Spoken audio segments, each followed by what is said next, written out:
Hey there, Evil Dead fans! Welcome to another episode of the Ash vs. Evil Dead After Show here on AFTERBUZZ TV. Tonight we are talking about Season 3, Episode 3, Apparently Dead. We're going to be breaking down the episode, talking about the worst funeral ever, Ruby versus Ash, and the return of a fan favorite. Guys, it's going to be fantastic. Stay tuned. You're tuning into the destination for TV superfan discussion, AFTERBUZZ TV.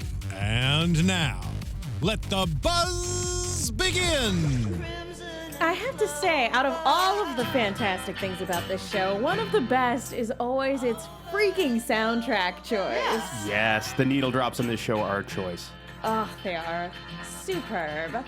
Hey there, Evil Dead fans! Welcome back to the Ash vs. Evil Dead After Show here on AFTERBUZZ TV. I'm Megan Salinas, and I'm going to go ahead and introduce the rest of my fantastic panel. To my left, Lex Michael. Apparently Dead it's a pun. I get it. Is great. I'm Lex Michael. And to his left, Lacretia Lyon. Yep, it's apparent, as in her mom and his dad. And then his dad comes back, so they're apparently dead. Yeah. Did you make a chart for this? I did. I need a visual aid. This is very difficult to track. It's complicated. I'm not gonna lie, I actually didn't get it until you just put it. So sometimes me over-explaining Bob Saget style works. I had not given it any thought whatsoever until that moment. And now I am whole. Oh my gosh. So, yeah. Great. Okay. Good stuff. Great. Good start. So yeah, let's talk about this episode, guys. As far as first impressions go, I really appreciated this episode. I love when not only this show, but just the Evil Dead franchises chooses to go a little bit more atmospheric. I feel like this was a very atmospheric episode. Yeah, a lot of atmosphere and a lot of what felt to me like table setting, but it didn't feel like exposition dump, which I feel like you run the risk of doing when your primary function in an episode is to pivot everybody in a slightly different direction. But yeah, I feel like they offset that with, like you say, atmosphere and then a couple of really fun set pieces, but some more character-driven set pieces than, say, like semen battle set pieces. It's really yeah. tough. After last week, it's really tough to immediately try and one-up that. So I appreciate that they took it in a slightly different direction. They last week had a lot of exposition, and it did have that over-the-top awesome action set piece. So yeah, I very much agree. I feel like this episode was slowing things down a bit, and where last episode was very exposition heavy, this one was more visual storytelling heavy. And with horror, that's always really important. So I appreciate it. Lucretia? Yeah, because like you say, I mean, even from the point where they're doing sort of the classic Evil Dead, like, you know, you're in the mind of the Deadite looking out, like, first person there through the woods. It's like, oh, this is classic Evil Dead visually. This episode didn't have to have the, jizz fight, which was fine. But it's just like, this is classic Evil Dead as well. Yeah. Exactly. This is classic Evil Dead in a couple aspects. And I think at one point I turned to you and I was like, that was a great callback to Evil Dead 2. And we'll get to that point when we get to that point. But let's start off with the worst funeral ever. Oh, man.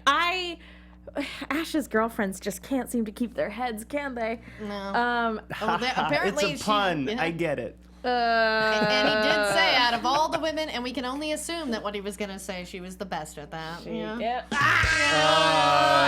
It's a pun wrapped inside more puns. Yeah. No. I mean, when he wakes up in the coffin and Carl's out, that's where her head was. I mean, it's very Reanimator-like. Well, I really loved the build up to that because in terms of him going over to the coffin, giving his terrible goodbyes and then turning back around and her not being there, only for her hands to emerge and pull him back in. For me, that reminded me so much of one of the best scares from Ju-on or The Grudge. Yeah. Where, all of a sudden it's, underneath the covers and this monster pulls you down into the abyss. Yes. It's sort of like the reverse of that, of just coming up out of nowhere. Yeah, Yeah, that was, okay. I would really like to make it out of this life without ever being locked in a coffin with like a demonically possessed corpse of an ex that was trying to put its thumb in my butt. I literally, I could go my whole life and never experience that and be 100%, I'm not going to give you a thumbs up, 100% cool with it. I don't need that kind of stress. Well, I say I got FOMO now, but it's like, well, I'll do anything once, right? But okay, like, even before we get to that sequence, I really appreciate. I'm just gonna sit here like this That's whenever you're on screen now. For you iTunes listeners, Lacretia is giving not 1 but 2 thumbs up. The old double deuce. Where my thoughts? Okay, so you were saying before I that appreciate that even though he is woefully inept at it, Ash does seem to be making a genuine effort in his own very specific way to at least show up for Brandy, and I thought that was cool. I appreciate that Ash has actually retained maybe just the tiniest bit of growth that he has accumulated. Yeah, and that's what we talked about last week, is that's what I like about this season is, Ash is still being Ash, but he seems to actually want to connect with his daughter and wants to be there for her, and at least feels somewhat parental.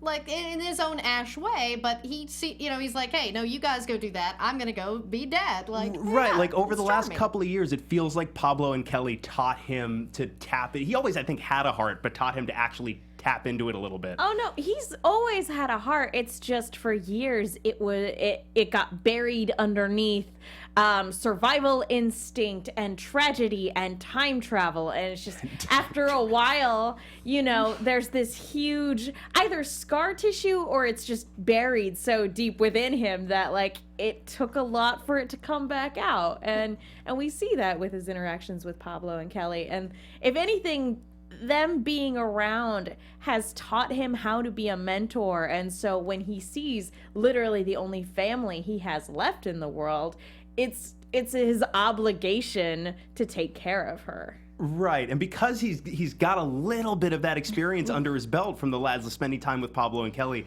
it totally tracks that Ash, with his set of personality quirks, would be completely self-assured. And I was like, I know how to do this. I'm going to be the greatest dad ever. It's going to be great. And he's Ash. He's just Ash about the whole thing. Scar tissues that I wish you saw. Sarcastic Mr. Know-It-All. I mean, Ash is a Red Hot Chili Peppers song, now. And two, it's like, not only is it all the Deadites and the stuff that he's seen, but it's also the sex and the drugs that probably provide that as well for Ash. Yeah, sprinkling little Ketis flakes all over the I cereal. will say I am wondering, because the show's been very blatant in terms of its kind of putting Brandy in the place of Cheryl, and we get that with her being in her room.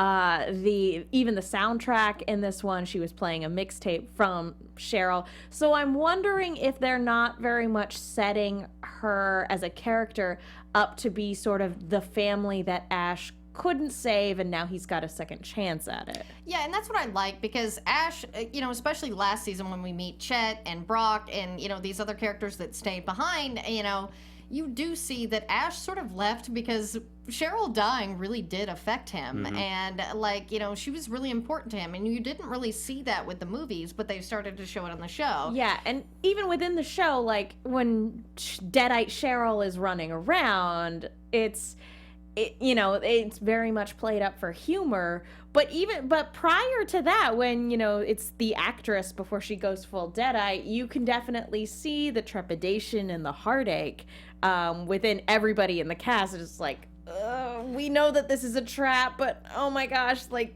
this is gonna be bad. Yeah, ABK88 in the chat says, but who made the mixtape for Cheryl? I like to think it was Chet, just because I miss Chet. I believe it was Chet as well. It could have been Ash. My brothers used to burn off CDs for me when I asked him to. So, but yeah, it could have been Ash. It could have been Chet. And in fact, it was that for Cheryl that made us think that this shambling zombie going into the house was Chet. Yeah, I was like, oh, is this Chet? Because I had seen like Brock coming back and with Lee Majors in the commercials, and it's like, oh, he even talks about being a ghost, but I was like, I was not expecting this to be him instead of Chet, because, they sort of let it up to maybe believe that. When you mentioned, I think it was you who told me originally that Lee Majors was going to come back for this season, and you referenced him being a ghost, and so the image I had in my head was very much like the Obi-Wan Kenobi Force projection. Yes. So clearly not. Yeah, so I did not make that leap when I saw the ambling zombie form either. Yeah, because at least in the previews I'd seen that showed him, he just looked like Lee Majors. Yeah. Yeah. And he was incorporeal. You would see things going through him. So the fact that we did get shambling zombie Lee Majors was not something I was expecting in this episode. No, but something that every show could do with a little more of. Yeah. Absolutely. So yeah, let's get back to this funeral really quickly, because this is very much cementing Ruby as being more reliable than Ash. And it's one of those things where by locking Ash in the coffin, first of all, as you said, terrifying. Yeah. That is absolutely terrible. But it also puts him, as we mentioned last week, he's terrible at explaining himself in the situation in the moment. It is very much setting him up to look like a monster in front of everybody, most importantly, his daughter. I also love, he's always whenever something happens, something truly gruesome, and we see it multiple times in this episode, truly gruesome in front of somebody who is not as practiced in those areas, he's always like, nah, it's cool, I can explain. And I feel like his issue is his approach, in as much as he's got usually a big grin on his face when he's like, I can explain this. Immediately after, say, dismembering somebody or popping out of a box with your loved one's head is maybe just he's got to augment the tone ever so slightly. Might be more reassuring. Here's the thing. Here's the town hero now. Just say, it's demons, guys. I got it. It's demons, guys. Yeah, that's all you gotta say is it's demons, guys. What are you gonna do? That's our Ash. Yeah. Da-da-da-da-da-da. Ashy slashy. Oh, ashy slashy. And then the sitcom music plays. Oh. I think it's interesting, though, that she didn't become a Deadite until after they reattached her head. And I thought that was kind of interesting because I know that we've seen, Ash's former girlfriend's severed heads being Deadites. I know that that's something we've seen in the past. But I also thought it was interesting because it's a little bit of a nod to that whole idea of the only way to save somebody after they became a Deadite was to completely dismember them. Right. Yeah. And her being dismembered, I thought that was interesting that she didn't become a Deadite until after they put her head back on. It was a nice wink at it, and even if I guess you could argue with the severed head, just totally cool walking around. We've seen now they're not afraid on this show to bend the rules of the mythology a little bit, and there are a number of in-canon ways that you could justify bending those rules because we keep dealing with alternate timelines or weird magic shifting reality slightly and different versions of reality bending in on each other. So I like that you can wink at a movie in that way and also not break the rules of your universe. Well, and two, that maybe it waited to become a Deadite with her because this was the most inopportune time, and that seems to be when Deadites come out, is it's not so much a rule other than what's going to make Ash look worse. Yeah. Exactly. And I really love the scene after the funeral, after everybody's left, when Ruby is very much being I should be the one taking care of your daughter. And as soon as Brandy leaves, that pretense goes down. But I think my favorite moment is basically Ash, trying to stand his ground and being I'm not going to let you take her away from me. And then at that exact moment, that's when the coffin comes tumbling down and Ruby's gone. And that is 100% a power play move. It's really? You're going to protect this girl? Oh, look at the last person, who you thought you could probably protect. Oh, she's dead now? And oh, there goes her head? Yeah. So I have to hand it to Ruby for that awesome power play. Yeah, not a very nice person. Not a very nice person, by and large. Could maybe stand to do with a little bit of personal reflection, maybe some inner growth of her own. And hey, speaking of which, do you want to have fun, learn, and grow in all areas of your life? For those who do, have we got a podcast for you? Conversations with Maria Menounos Podcast Edition is hosted by our AfterBuzz TV founder, Maria Menounos, and drops every Friday on iTunes.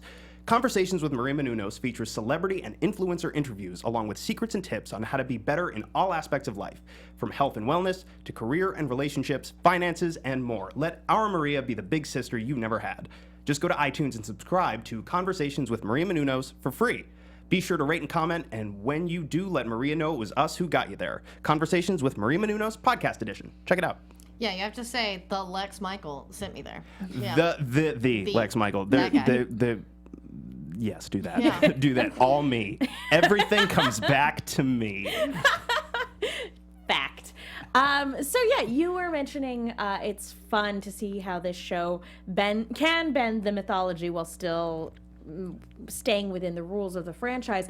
What I personally love is seeing how the mythology is being built upon, because we have this entire book of the Necronomicon, and I feel like throughout the entire franchise we've only gotten like a glimpse of a couple pages of it.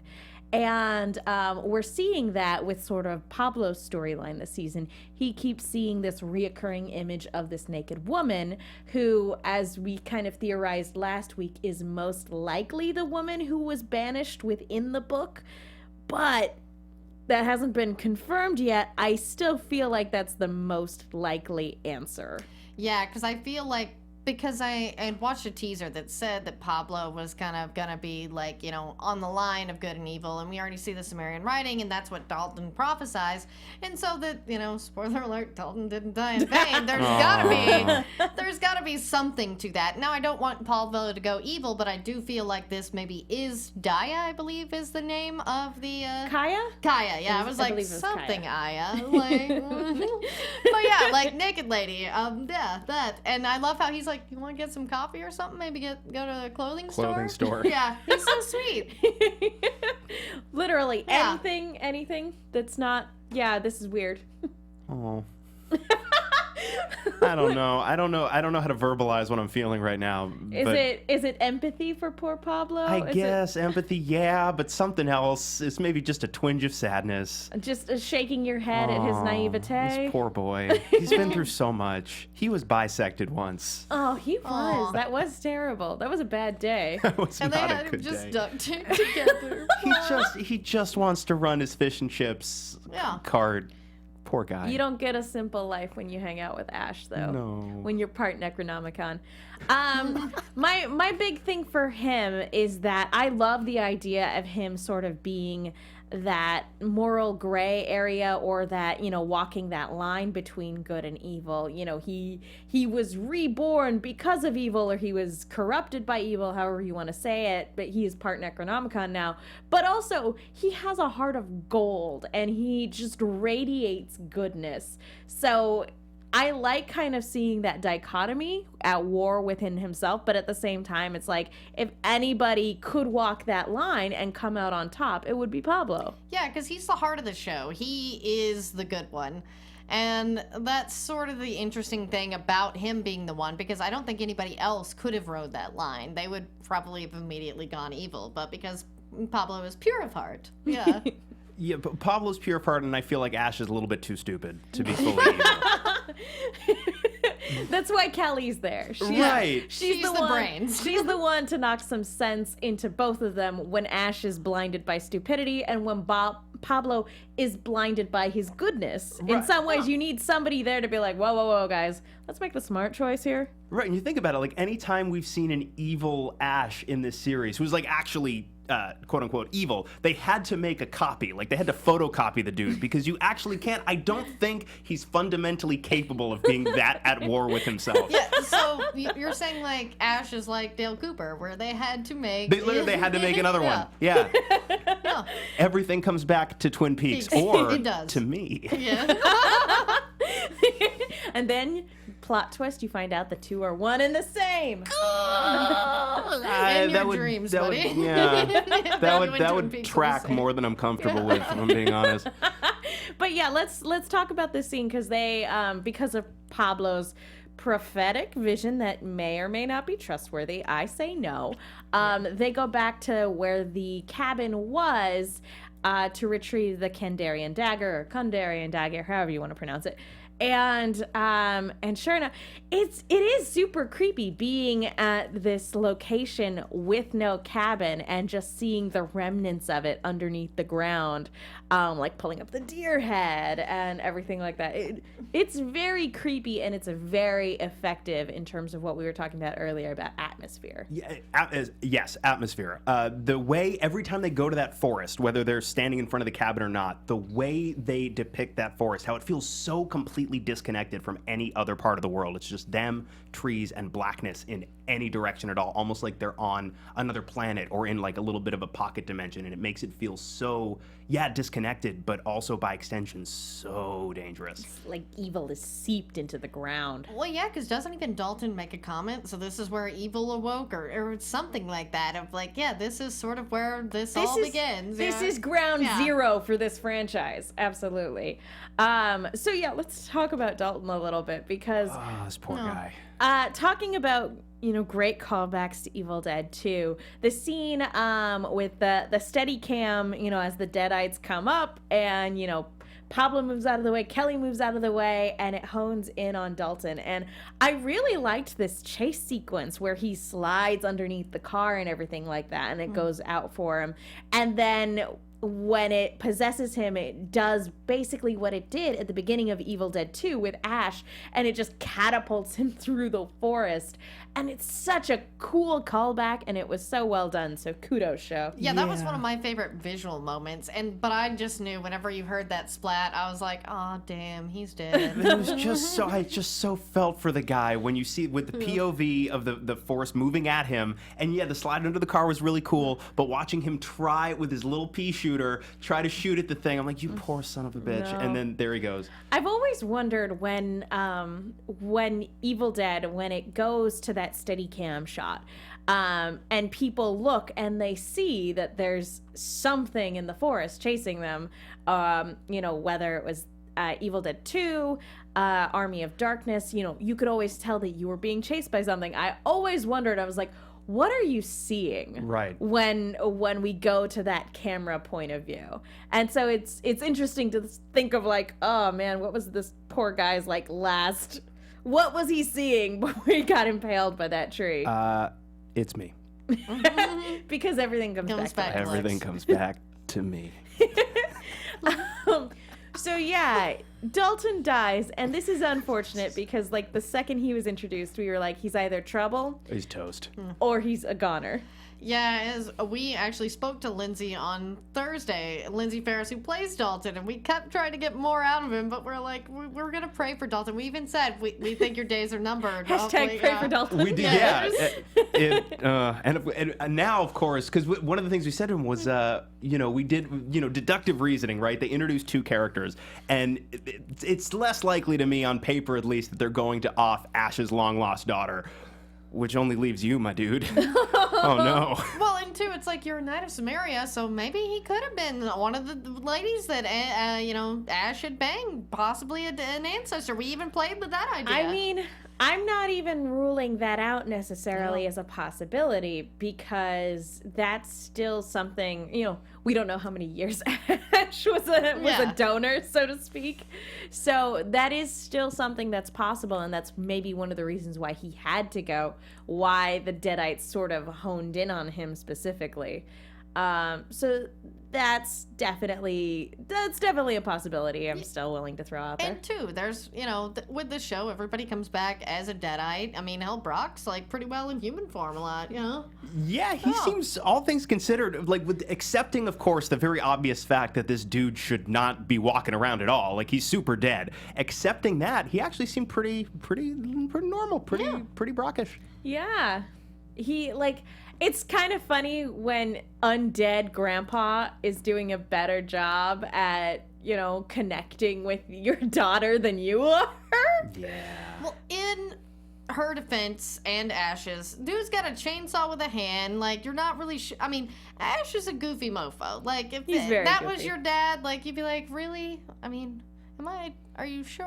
Are you sure there are no other candidates? Yeah. No other candidates. Like, not for nothing. This poor girl has had a rough couple of days, man. Yeah. That's a lot to drop on somebody at one time. Her best friend is dead. Her mom is dead. Her dad is ashy, slashy. And then she gets her grandpa back for one blissful evening and then watches him have a chainsaw driven through his torso. Although, doesn't it make sense that if she's going to bond with anybody, it's going to be with somebody who also wants to laugh at Ash's expense? Yeah, that's what I loved, is their bonding moment over laughing about his commercial, and like her just watching it over and over again. I was like, this is really sweet.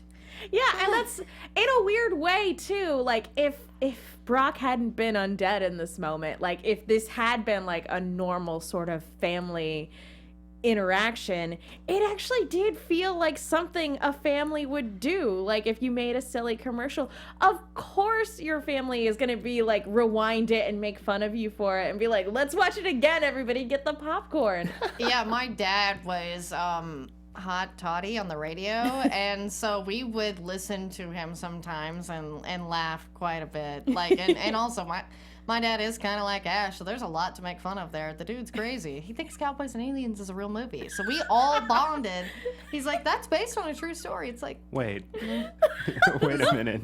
that was actually one of our favorite family moments, is a trail of laughter when he said that. So yeah, like I totally related to that moment of making fun of your dad for being a lunatic. No, wait, go back though. Go back to the part about Cowboys and Aliens not being a real movie. Well, no, he thinks it's based on a real story, and I'm like, oh, Dad. okay. You mean got it. He's You mean he thinks Cowboys and Aliens is based on actual events? Yeah, that's literally what he said. Was he goes, hey, Cowboys and Aliens is coming on. You know, this is based on a true story with all seriousness. And then there was a trail of laughter. My older brother, me, my mom was there for whatever reason, and then my little brother, and he was only upset. Okay, Yeah. I think Lex was thinking that you were saying that your dad didn't believe that there the was a movie, Cowboys and Aliens. Nope, it's like way here, worse. John Favreau made it. It's got James Bond and Han Solo. He's like, I don't Photoshop. I don't believe this garbage. Get out of here. Hashtag fake news. No one saw this. This isn't real. Nope, it's even more insane than that.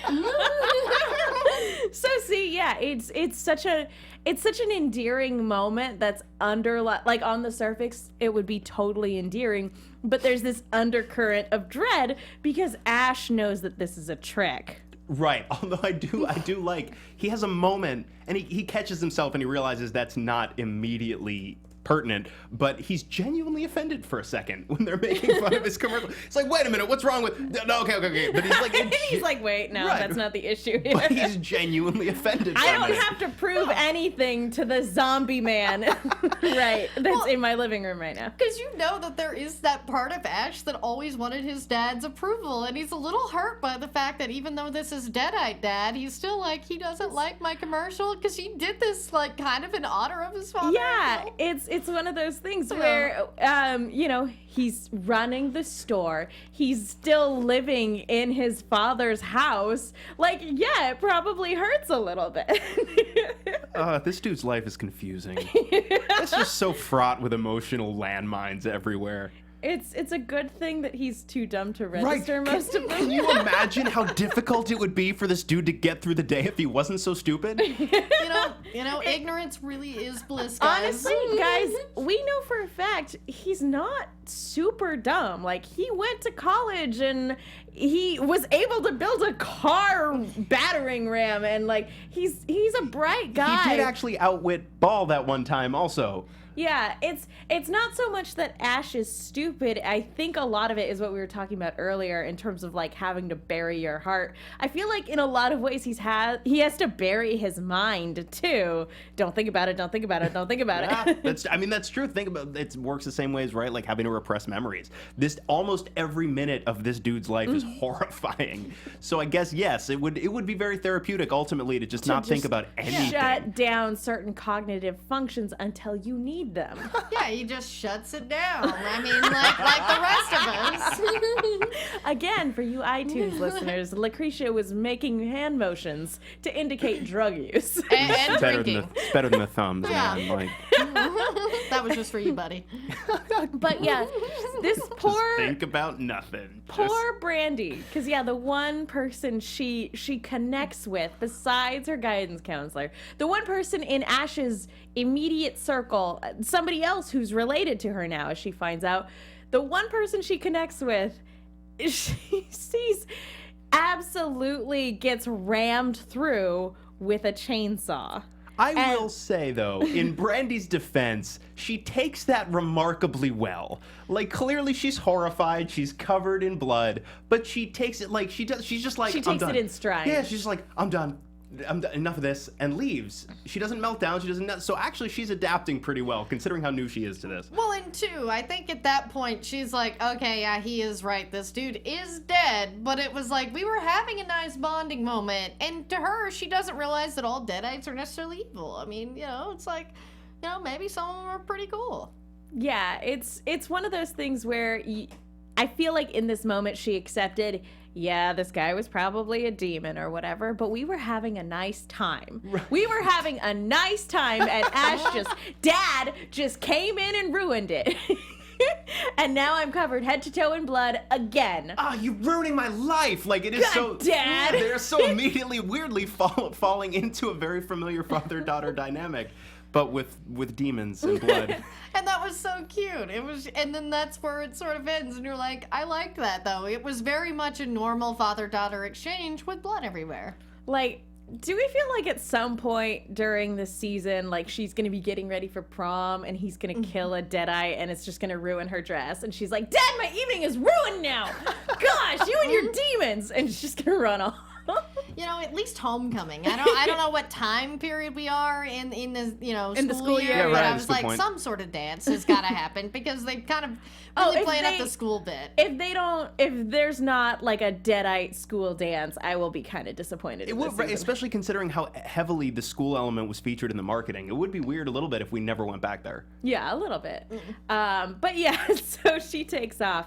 I do want to talk about Ruby a little bit more because the scene where she resurrected Brock, this is what I was talking about in terms of like a little bit more of the lore stuff that we're getting. And she kills this butterfly moth thing and then like resurrects it, and that's when we get Lee Majors back in the show. Although, question, Ash, and we talked about this a little bit outside, but did Ash bury his father just out in the middle of the woods, or was she at a cemetery? Yeah, that was the confusing part, is I'm like, I know he has a lot of dead family members and that happens a lot. He has to bury people, but it's like, it appeared that you just buried your dad out in the middle of the woods instead of giving him a proper gravestone and all that. Oh, wow. Yeah. You know what, though? That does track, though, doesn't it? That, like, Ash's biggest concern, especially because it's like, all right, I'm very sad my dad is dead. We were just starting to bond, and then he got his head caved in by my possessed car. Like happens. It just happens, But life comes at you fast. Right. As does the Charger. But, like, I can buy that once that's happened, his primary concern is let's just chuck this thing somewhere pretty far away from everybody so that it doesn't come back and try and kill people. So I guess I could track it. It's not very nice, I suppose. It's not very respectful to his recently departed father, but I could see it. It's very much in keeping with Ash's character to just chuck it in a hole somewhere. Yeah, ABK88 in the chat said Ash must have his own cemetery. Maybe at this point it makes sense. The town just has a plot of land that they've designated to tossing all the corpses of the Deadites that Ash has to dismember. Ashy Slashy Cemetery and Crematorium, also with sex toys. Also with everything with sex toys. Oh no! Hey, he put him in the hardware store. Of course he's gonna put him at the cemetery and crematorium. Oh Lord. Oh man, that's terrible. It's really gross. Super gross. Yep. That's what those coffins are for. It's just unfortunate because, again, at the beginning of this episode, he had a severed head in a coffin on his junk. That's not full circle. So inappropriate. Oh man. But yeah, so it definitely tracks that Ash would just toss his family members Chuck him in a hole. No. In his defense, it wouldn't have been an open casket anyway, and also I think they had to go back in time to fix Pablo because there was a lot going on at the time. Yeah, he had concerns. Plus, does Ash... I know now he's started a business, which maybe will be very lucrative for him, but, like, did he really have money to speak of to pay for a funeral for Brock? Probably not. No, not much, right? No, I mean, he was living in a trailer. Right, like, certainly not enough to give him a nice, proper, classy funeral. No. Yeah, I mean, the dude's only job was S-Mart, and then S-Mart was bought out by, what was the one they used in this show? Value. Value Mart. It was like Value Mart, I think. Yeah, I Value was Mart, like, it was think. close. But yeah, it's like, that dude doesn't have money. Funerals Yeah, are expensive. That's why in my family, we all donate our bodies to science, because we're cheap. I was just like, look, just throw me out of a helicopter. It's fine. Just, like, strap dynamite to me and throw me out of a helicopter over some mountains. That's really expensive too, Lex. That would be really- that would be really expensive. That would be like very $3,000. That would be so you just go to a dangerous country and you just pay a pilot who will accept a small amounts of American currency because it's so hard to come by in these parts of the world. I will say that, like, as expensive as that could get, it still might be cheaper than just a regular funeral. Right? Caskets, man, just boxes for dead folks, real pricey. Well, yeah, and like caskets are like $3,000, even the ones at Costco. And you know, it's like, dude, that's why my mom is like, science. We have these papers. It's like cool because then they pay for it, and then they just send you back in an urn. And then there's also like the Neptune Society, which if you live by the ocean, it's really great. They just pick up your body and you never see it again. They just throw it in the ocean. It's like that's like the cheapest thing too. It's Can we do that from a helicopter? I don't know. See, helicopters are way more expensive than a car that just comes and Can picks we you up. And strap? Can we? Okay. Can we get a military plane to drop a car out the back with my body in it with dynamite strapped to it into the ocean? Primed to explode the moment it hits the water. I feel like you might need to get a permit if you're gonna be making that much. I don't need to get kind shit. of I'm dead litter. in this scenario. I don't gotta get anything. Your next of kin, the organization. I feel like a My permit is living in will order. is like, here, this is what I need you to do to This my is body. what I want. All I gotta get in this scenario is dropped from a helicopter and exploded. That's it. Okay, to get back to the episode before we get the off-topic button, there is one other thing I want to touch on, and that is because of Dalton's untimely demise.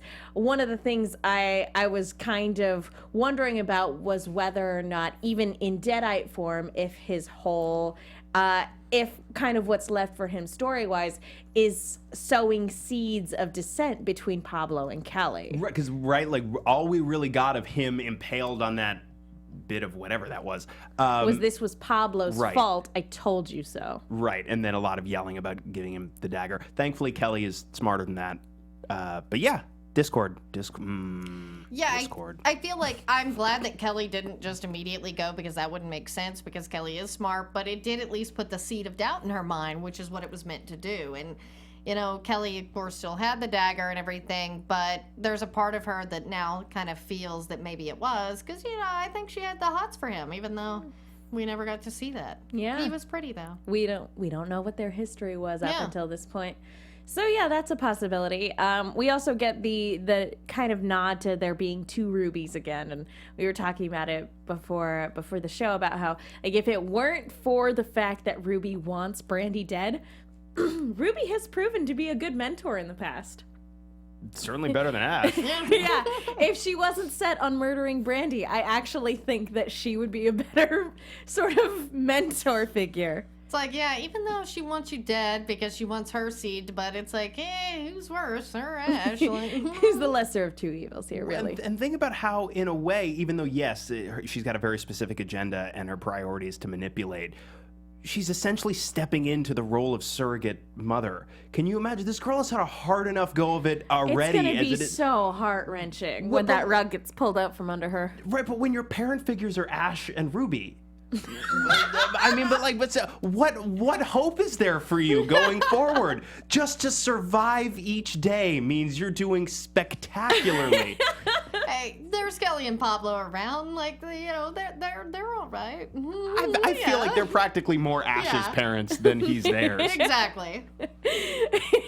Ooh, weird. It's a very weird family dynamic for sure. So yeah, I feel like that basically covers it for the episode. Do you guys have any final thoughts before we move on over into predictions?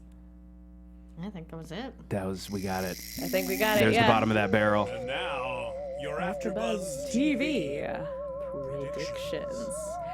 So I think, we've got Brock coming back as a ghost. Yeah, I'm like just hanging out too. Like he's clearly just wandering around with Ash, whatever Ash happens to be doing. Yeah, that's why I think at this point it's like he's no longer a Deadite. But yeah, because I know he even used the term ghost in one of the previews I'd seen, and it's like, okay, so is he just a figment of Ash's imagination maybe at this point, or what? Yeah, because I could see Ash just seeing his dad and being like in terms of having to cope with having inadvertently got him killed once and then actively got him killed twice. Oh, there was something that Brock was some bit of knowledge that he was going to impart onto Ash before he died. Now, do we think that there's actually a relevant bit of information there, or do we think that he's going to be like, wait, Ash, before I died, I was going to tell you something. What is it, Dad? And then he's gonna cross over. that would be cruel. That would be amazing. But it would be funny. That would be pretty amazing. Weren't we talking last year? Didn't we speculate? I mean, we talked pretty extensively about the possibility of Ash having some type of offspring, and didn't we last year maybe speculate that had something to do with it? Like, oh, you actually have another sibling or a grandkid somewhere, or a daughter possibly, and so it could end up being like, it's like, Dad, what did you want to tell me? And he's just like, oh. That right? We're good. You have a kid in town that I knew about that I didn't say anything about. Old news.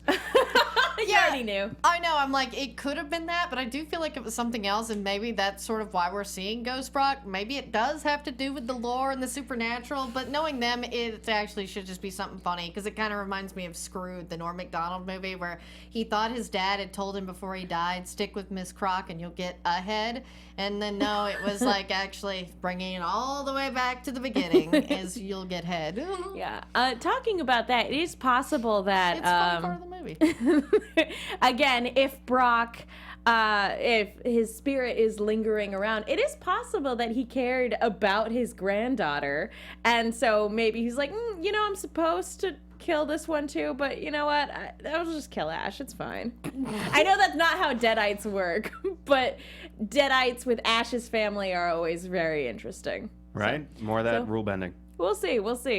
All right, does that do it for predictions? Yeah, ABK88 in the chat just wants to know, do we think Ash's daughter will survive and there be a next season? I certainly hope so. I feel like because we've lost Dalton, I'm like, I think Brandy is in at least for the next. Although we did see in the next week on, right? We get a little bit more Deadite Dalton next week, so yes. Possibly continuing to try and further that discord between Pablo and Kelly. Yeah. I could definitely see that for sure. Yeah, I think Brandy at least lasts till the end of the season, but I Hopefully. hope she lives. Oh, yeah.